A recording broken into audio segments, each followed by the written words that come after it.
I'm sure you all saw the crazy news that happened this week. Let's talk about some cards that got unbanned. The first card that got unbanned was Gifts Ungiven, and at first I was like, ah, crap, I'm gonna have to play against Gifts Ungiven.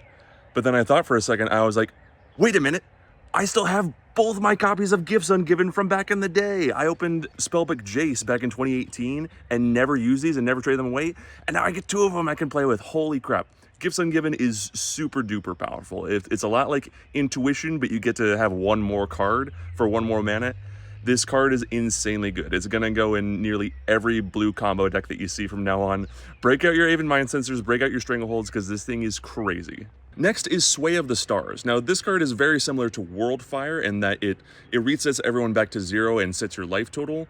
Now, it's a little annoying to see this come back, but it doesn't really seem to cause any problems. I mean, you're essentially just saying that, hey, the Commander game that you just played doesn't really matter up to this point, and now everyone's back at 0.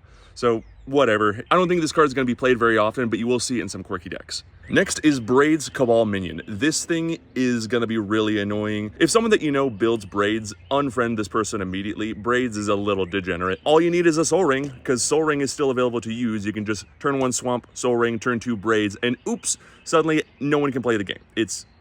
Does that sound like fun? I don't know. In the 99, I don't think Braids is going to cause that much of a problem, but if Braids is your commander, immediate bracket 4. I don't know. Next is Coalition Victory. This thing is hilarious. It's a gigantic spell that says you win the game if you meet these conditions. And at first I was like, it makes sense that this was banned, but the more that I think about it, it being a game changer makes it a little bit less scary and a little bit more fair. You know, there's still interaction with it. You can remove the creatures or the lands in response.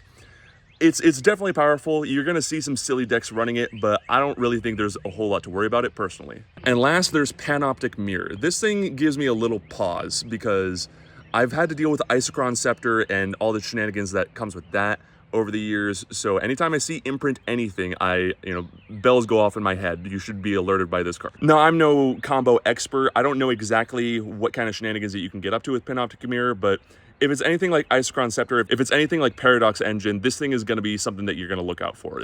I can smell it coming. There's some scary things that you can do with this card. Anyways, what do you all think of what came off the list? And should any of these stayed? Let me know. Just remember, it's not about the magic. It's about finding cards that used to be $2 that are now worth 20 each.